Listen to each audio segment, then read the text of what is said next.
Salut, aujourd'hui encore je suis là pour vous pour un essai de la cinématique concernant la terminale.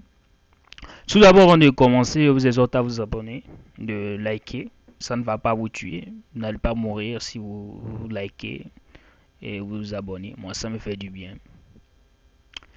C'est un exercice concernant une situation problème en cinématique. Situation, si c'est problème en cinématique, c'est une question qui regroupe plusieurs questions à répondre dans une logique. Voilà ce qui ici va se présenter à notre portée. Voilà, on dit un automobiliste, il roule.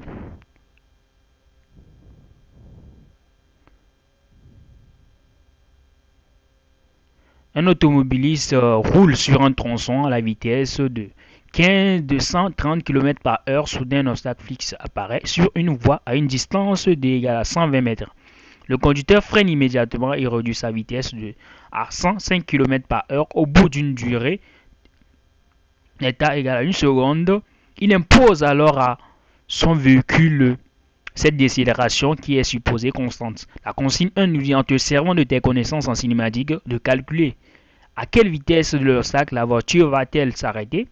2. De la consigne 2 dit on envisage maintenant que l'éventualité suivante, le conducteur ne réagit pas tout de suite et commence à freiner une seconde après l'apparition de l'obstacle. Il impose alors à son véhicule cette décélération. À quelle distance de l'obstacle va-t-elle s'arrêter? Voilà, on y va avec les données. Nous avons la vitesse V0 qui est égale à 130 km par heure. On convertit ça en mètres par seconde. Donc ça donne 36,11 mètres par seconde. La distance, c'est 120. La vitesse V1 lorsqu'il a réduit, qui est égale à 105 km par heure, qui est égale à 29,17 mètres par seconde. Nous avons le temps, une seconde. J'ai pris le D comme la distance parcourue au cours du trajet. D', la distance qu'on nous demande, la distance entre l'obstacle et la voiture. On y va avec la correction. Voilà, c'est ça, c'est notre voiture ça. Donc, il a parcouru avec une vitesse de 130, il est arrivé ici, il a réduit. Donc, ça donne 105. Donc, à supposer, il va s'arrêter ici. Donc, c'est la distance ici, c'est D. Ici et ici, ça fait la distance D, la distance parcourue. Et ici, de l'arrêt jusqu'à l'obstacle, c'est ça qui est D', c'est ça qu'on nous demande de calculer. Bon, c'est là, en cinématique, le problème est que quoi? C'est de savoir représenter ce qu'on te donne dans le sujet. Si tu arrives à faire la représentation, c'est fini, tu pourras comprendre le sujet. Tu représentes ça sur une figure, comme ça là. Et tu vas comprendre ton sujet, ce qu'on te demande. C'est ça la cinématique. On y va avec la question. Maintenant, on dit consigne en te servant de tes connaissances en cinématique, calculer à quelle distance de l'obstacle la voiture va-t-elle s'arrêter. Bon, ici, il s'agit de vérifier si l'automobile va cogner vraiment l'obstacle, plus précisément de calculer la distance à laquelle la voiture va s'arrêter. Pour cela, nous allons déterminer la décélération. Parce qu'il a freiné, donc il y a une décélération. Nous allons déterminer l'équation horaire. L'équation horaire de la voiture. Le temps. Déterminer le temps parcouru. Le temps qu'il a pris pour parcourir plutôt cette trajectoire. Déterminer la distance parcourue. Et après tout, déterminer la distance entre l'objet et la voiture. Maintenant, calculons la décélération. La décélération, comment calcule-t-on? Ça fait la vitesse V1 moins V0 sur le temps. Donc ça donne 29, ça donne moins 6,9 mètres par seconde. C'est une décélération. On y va avec la question suivante. De déterminer l'équation horaire. L'équation horaire, ça fait IST égale à quoi? 1 demi de AT. Parce qu'on est dans un mouvement rectiligne uniformément décéléré. Donc c'est sur cette forme-là. Ça fait 1 demi de AT carré plus V0T plus I0. Or, l'origine des repères, c'est au niveau de la voiture. C'est au niveau de la voiture, on se positionne. J'ai oublié de vous dire ça. Donc, ça fait... bon, je peux vous dire ça ici en même temps. Ici, on prend l'origine des espaces, c'est le point. Je vais revenir en arrière, sorry.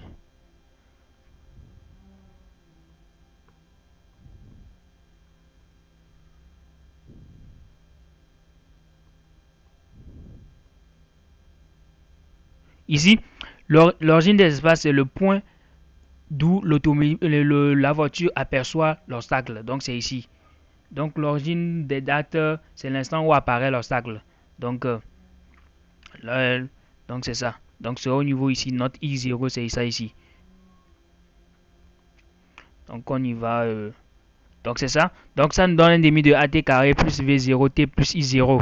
Donc, ça fait AT A égale à moins 6,9 mètres par seconde carré. Donc, divisé par 2, ça donne moins 3,47 plus 36,11 T V0. I0 c'est 0 parce qu'on a pris l'origine des espaces, le point où l'automobile aperçoit l'obstacle. Maintenant, déterminer le temps parcouru. On dit l'automobile s'arrête, donc sa vitesse est nulle. Donc quand l'automobile va s'arrêter, sa vitesse va être nulle. Donc on est dans un mouvement rectiligne uniformément décéléré. Donc la vitesse égale à quoi? Ça fait V0 T plus I0. Ça fait AT plutôt l'accélération fois le temps plus V0, V0. Donc ça nous donne quoi? Ça nous donne moins 6,9 T plus 36,11 qui est égal à 0. Donc notre temps est égal à quoi? Égal à 5,2 mètres par seconde. Donc c'est tout ce qu'on nous demandait. On y va. De déterminer la distance parcourue.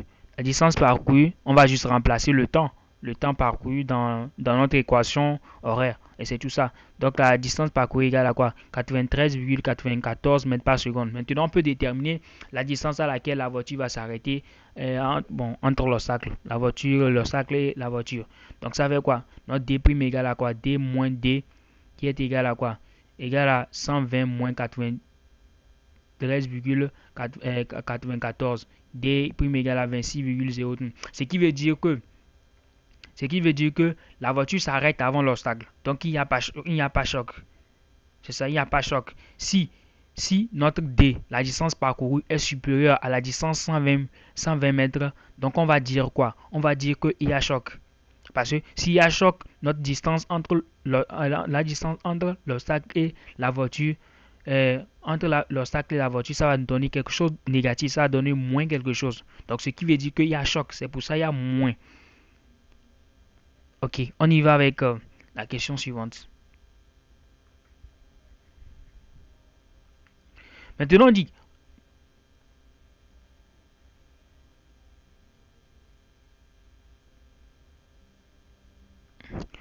ici,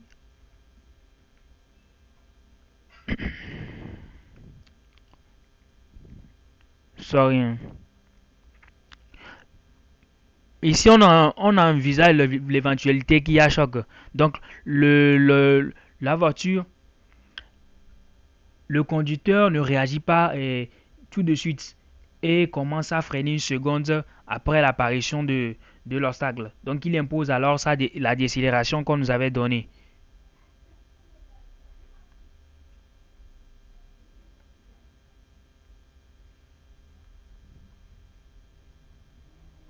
Donc, ici, il s'agit de vérifier si l'automobiliste va cogner l'obstacle. Pour cela, nous allons déterminer l'équation horaire. L'équation horaire déterminer la distance à laquelle le conducteur va s'arrêter. Donc, on dit que il voit, il aperçoit, plutôt il freine après une seconde, après un temps t égale à une seconde. Donc, il a vu l'obstacle, c'est après une seconde qu'il a freiné. Donc, ce qui veut dire que notre temps égale à moins le t égale à t moins une seconde, notre delta t. Donc, ça veut quoi? Ici, t moins 1. Donc, ça va être moins 3,47 facteur de t moins 1 seconde. Parce que c'est après une seconde qu'il a freiné. Donc, ça va être le temps moins 1 seconde. Donc, c'est important. Donc, ça va être plus 36,11 facteur de t moins 1. Donc, I c'est égal à moins 36, 3,45 t carré plus 43,05 t moins 3,47. Donc, c'est notre équation. Donc, maintenant, ça va nous permettre de déterminer la distance à laquelle le conducteur va s'arrêter. Donc ça veut quoi? Pour t égale à 5,2 secondes, notre temps, le temps de parcours. Le temps de parcours, donc ça va ici, on va remplacer dans notre équation qu'on a trouvée. Donc x égale à quoi? 126,56 secondes. Donc ce qui veut dire que le x est supérieur à la distance, le 120 qu'on nous a donné. Donc l'automobiliste ne s'arrête pas avant l'obstacle. Donc c'est qu'il y a choc. Donc l'automobiliste a cogné l'obstacle. Donc c'est tout. Donc il y a choc. Nous sommes arrivés à la fin de la vidéo. J'espère bien que vous avez aimé. Et n'oubliez pas de vous abonner, de liker, de partager. Ça ne vous coûte totalement rien. Moi, ça me fait du bien.